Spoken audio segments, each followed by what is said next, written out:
The most adored comedian in the world was a child who stumbled so much that his classmates referred to him as an alien. However, Rowan Atkinson had to pay for his metamorphosis.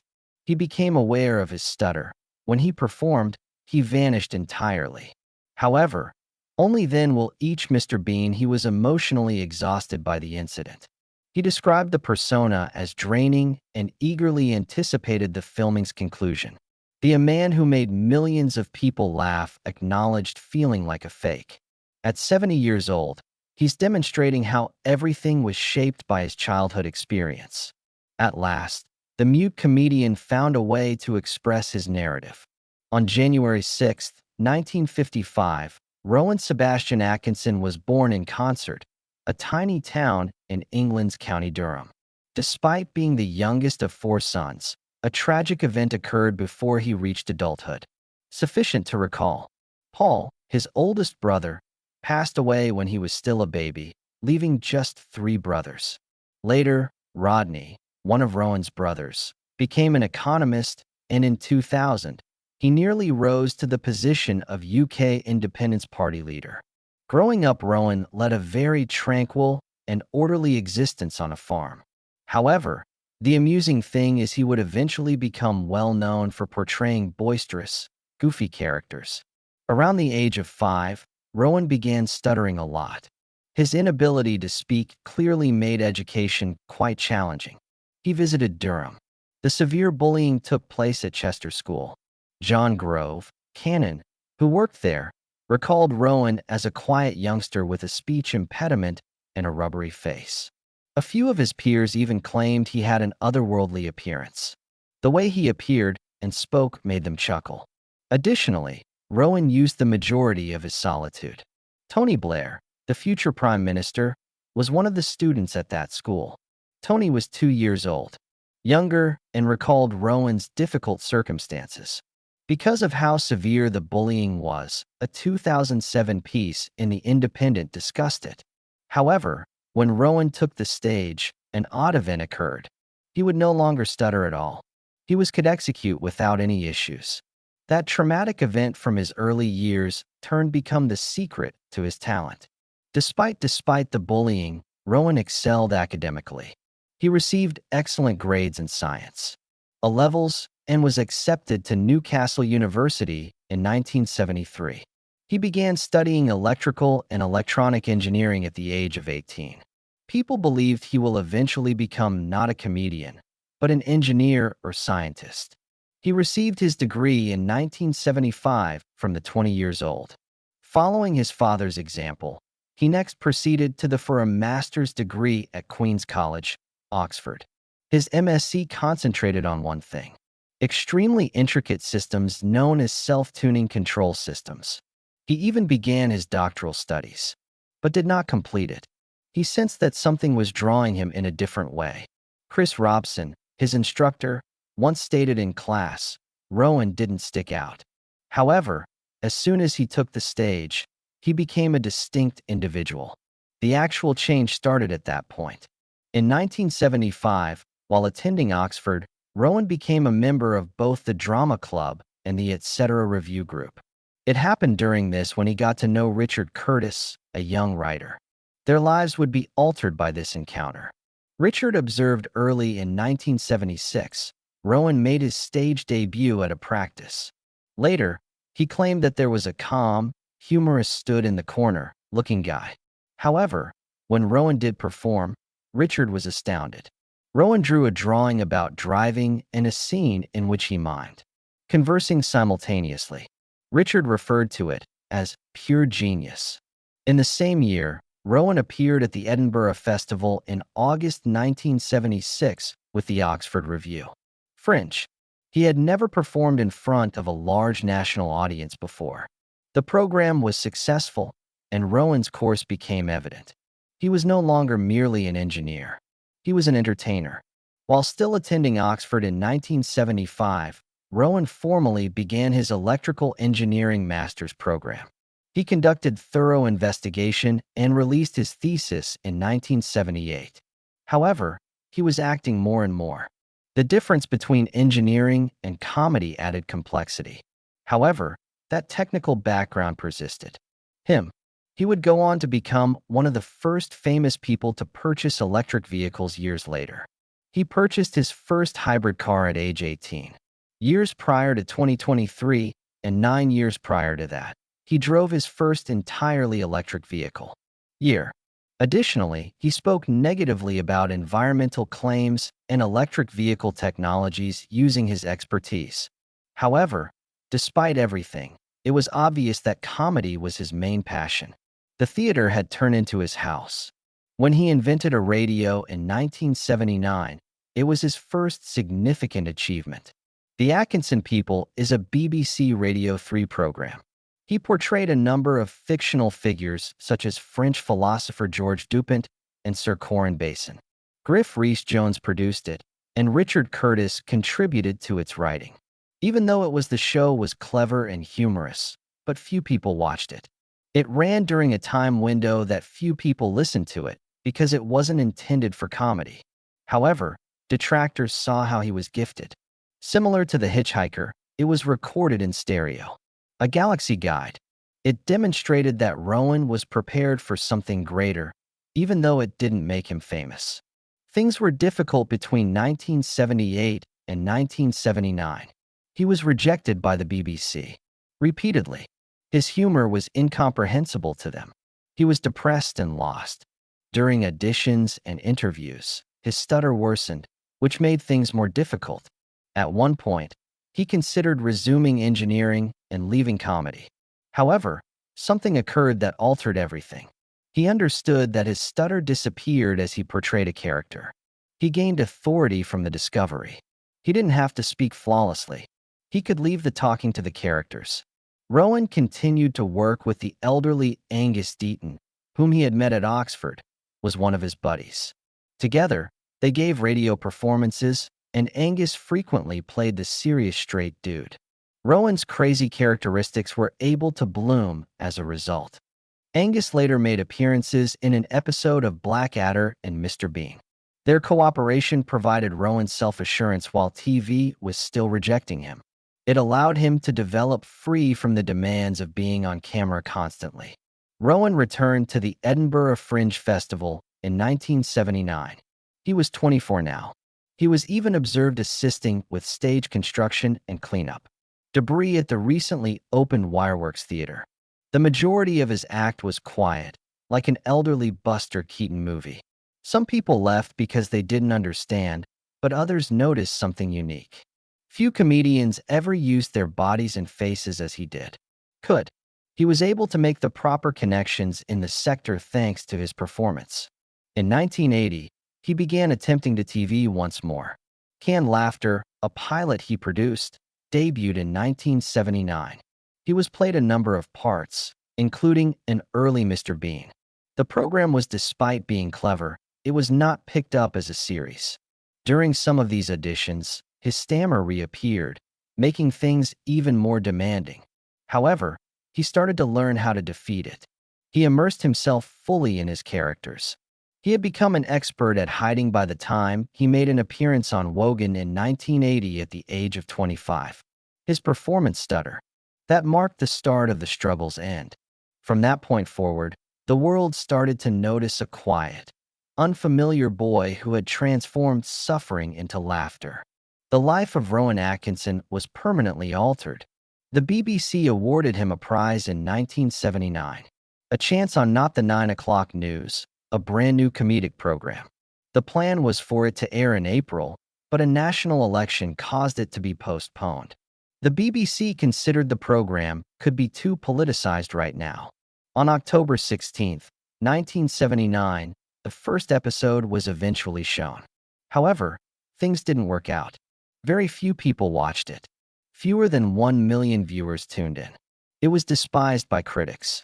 It was deemed disrespectful by others, who even argued it should never appear on TV. One of the latter close co-stars, Mel Smith, stated he had never seen a worse half-hour of television. However, unexpectedly, the BBC, the controller, enjoyed it. Without delay, he placed an order for another set. That choice saved the program and elevated it to the status of one of the most significant British comedies ever. Rowan collaborated with Pamela Stephenson. Griff Rhys-Jones and Mel Smith both went on to become famous. Behind the scenes, things didn't go as planned.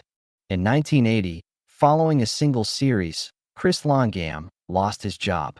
This did not sit well with Rowan. He made an effort to persuade the producers to retain Chris by demonstrating how, despite Chris's loyalty, Griff Rhys-Jones took his place. The repercussions were so sour that for years, Chris would not speak to any of them. Additionally, the BBC began reducing the budget for the show. The situation became so dire that they even made light of it in an episode titled "The Outrageously Not the 9 O'Clock News is Expensive." Filming in upscale settings had to end, and they had to cut minor roles. Rowan's serious and meticulous side began to emerge at this period. To demonstrate, the show's tone also shifted. It stopped using shock comedy. It tended to focus more on witty and quirky humor. There were obvious indications of artistic differences behind closed doors. Then came the moment that would forever alter Rowan's life. In 1980, when Gerald the Gorilla, a sketch, was broadcast in the second series. Mel Smith portrayed a professor who professed to have trained Gerald, a gorilla. However, Rowan's portrayal of Gerald in a gorilla suit proved to be more astute and irate than anyone had anticipated. When the instructor claimed to have seen Gerald and the Gerald yelled, "Wild!" I was absolutely livid. That was Wild in 1968. Line gained notoriety. The drawing gained so much popularity that actual scientists made jokes about began referring to baboon groupings as a flange, as shown in the sketch. The episode contributed to the show's 1982 Montreux Festival Silver Rose triumph. It's won the Best Light Entertainment Program BAFTA award as well. That one drawing aided in the beginning of Rowan's career as a master of odd humor and physical comedy. This prepared him for his subsequent parts in Mr. Bean and Blackadder. In 1981, even more unexpectedly, something occurred. "I Like Trucking," a humorous song from the album, was published by the show. Sandwich with a Hedgehog. The song was successful. Nobody anticipated Rowan, who had known to be included in a charting single, despite his lack of musical experience. Together, the four actors sang it, and Rowan actually took the wheel of the truck in the sketch. He wasn't acting. At the time, he had a legitimate Class 1 lorry license. That little detail added to the sketch's humor and authenticity. BBC Records published the song as a single, and later gained enough popularity to be included on BBC compilations. It demonstrated that Rowan was more than a sketch comic. He was capable of more. He was able to drive, amuse, sing, and act all around many forms. However, things took a terrible turn by 1982. The program concluded in March of that year, and it had nothing to do with ratings. It was because Rowan and the rest of the cast had reached a breaking point. They were worn out. The writing, the pressure, the quick tempo, the acting, the nervousness. Everything got to be too much. Specifically, Rowan was having trouble.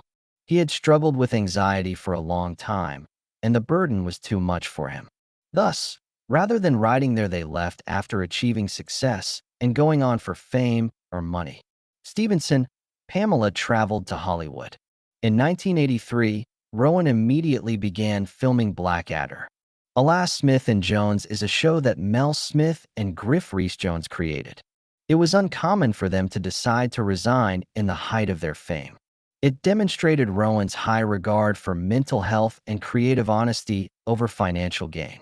On June 15, 1983, Rowan introduced the Blackadder. It was a crazy notion. Richard Curtis, the man he co-created it with, had collaborated with Not the 9 O'Clock News. They envisioned a scenario in which Richard III had prevailed in the Battle of Bosworth Field. Rowan portrayed Prince Edmund, a cunning and avaricious son of King Richard IV. Massive sets and costumes were used for the filming, which took place at Elwick Castle. The program constituted a huge risk. Even Australia's Seven Network provided some funding for it. A joke was included in the Just for Kicks. The credits mention more William Shakespearean speech. It was incredibly costly, but it was also a creative leap. The expenses were really exorbitant, that the BBC almost canceled it after the first series. Rain continued to damage the shoots. Filming at the castle took a long time. The enormous cast lists and period attire, the budget was blown. Even the reviews weren't that positive. Critics believed it wasn't as humorous as Rowan's previous work. The worldwide Emmy was the only thing that rescued it. The show prevailed. The BBC felt confident enough to give it another try after that prize. However, they made strict changes. No more large sets, no more castles. It would be a smaller season next year, more affordable and crisper. The future of the show was drastically altered by that choice. Within Blackadder 2 debuted in 1986. It was all novel. Ben Elton came on board as co-writer, offering tighter plots and quicker humor. People came to see that this version was superior. The gags were crisper, the characters were more nuanced, and the chemistry was excellent. Blackadder Goes Forward, the show's last season, debuted in 1989 and turned into something nobody anticipated. It took place in the World War I trenches. Captain Blackadder was portrayed by Rowan.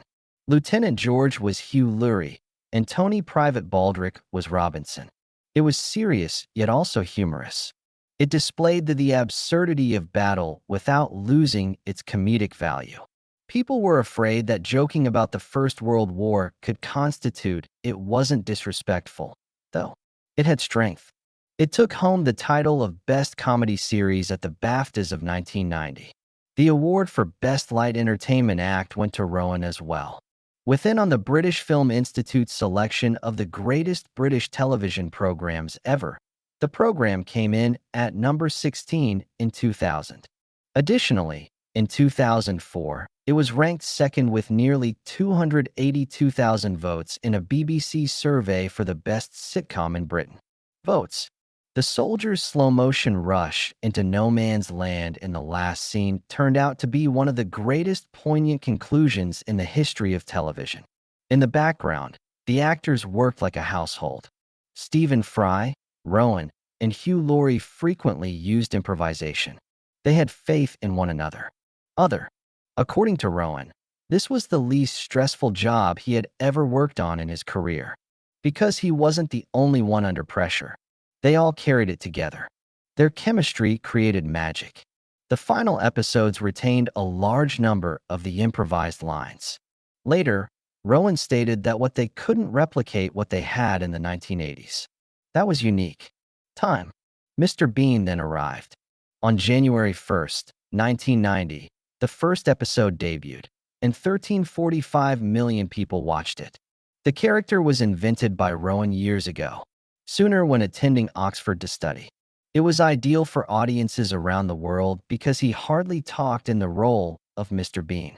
The program was distributed in 245 nations. The trouble with Mr. Bean was one of the episodes that was viewed by 18.74 million individuals. It rose to prominence as one of the world's most watched comedies. To laugh, one did not have to know English. Every barrier was broken by the physical humor. However, underlying all of that, there was something sinister about laughter. Rowan was in pain. He said that he didn't like pretending to be Mr. Bean.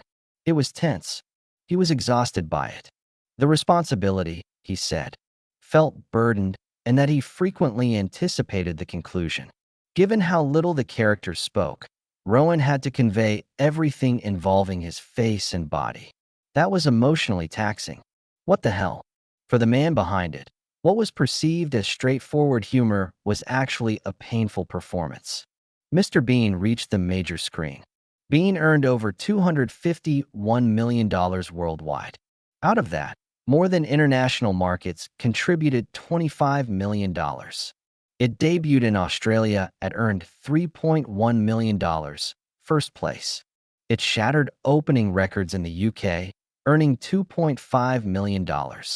It made more than 12 million Deutsche Marks in Germany during its first weekend.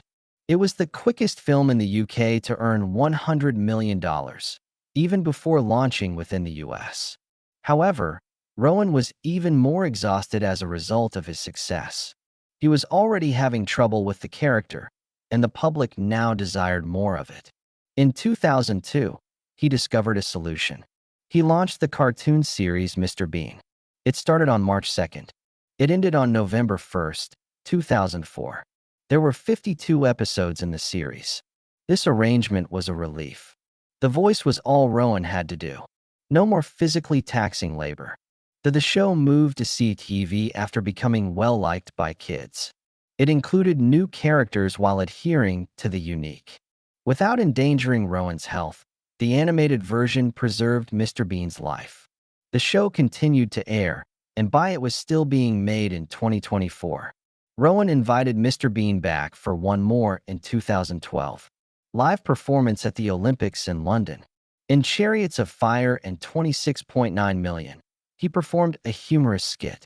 It was watched by persons in the UK. It was viewed by 900 million people worldwide. It was among the night's most tweeted moments. But Rowan suffered greatly during the performance. He was exhausted for weeks as a result. Many now consider that to be his final significant role as Mr. Bean in whole physical form. Outside of Blackadder and Mr. Bean, Rowan maintained startling others. He portrayed an anxious priest at 4 weddings and a burial. The film was filmed in 6 weeks for a mere $3 million. It produced $245.7 million. He blunders the vows in his wedding scene, which became famous. That his next big character was shaped by his modest role. He starred in the espionage satire Johnny English in 2003.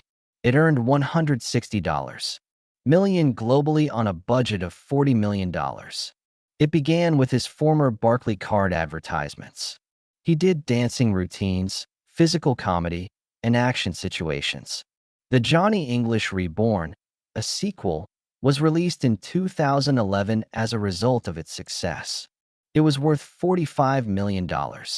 Budget, even though its U.S. revenue was barely $8.3 million. Audiences around the world adored it. 2018 saw the release of Johnny English Strikes Again. The narrative featured a digital surveillance and cyber attacks. Rowan applied his actual engineering training from Oxford to add nuance to the position. The movie struck a mix between contemporary tech anxieties and vintage spy fun, engaging audiences who were concerned about their internet safety. In 2005, Rowan attempted with Keeping Mom, something new. He portrayed a clergyman juggling family issues. The film did not perform well. Viewers and critics remained silent. Some found it too dark, and others found it too strange. Rowan stepped back from film as a result of the failure. He took a 2-year hiatus to concentrate on television and live performances before making a triumphant return with Johnny English Reborn. The first time Rowan Atkinson met in the late 1980s, Sunetra Sastry visited. She was employed by the BBC as a makeup artist. Blackadder television series. In fact, Rowan changed cosmetics artists in order to speak with her. Stephen Fry, his co-star, was secretly disappointed by it because he had intended to invite her out as well. Rowan arrived first, though. They fell in love and were married in New York's Russian Tea Room on February 5, 1990. Stephen, his best man, was Fry. Together, they had 2 kids. In 1993, their son Benjamin and daughter Lily were born.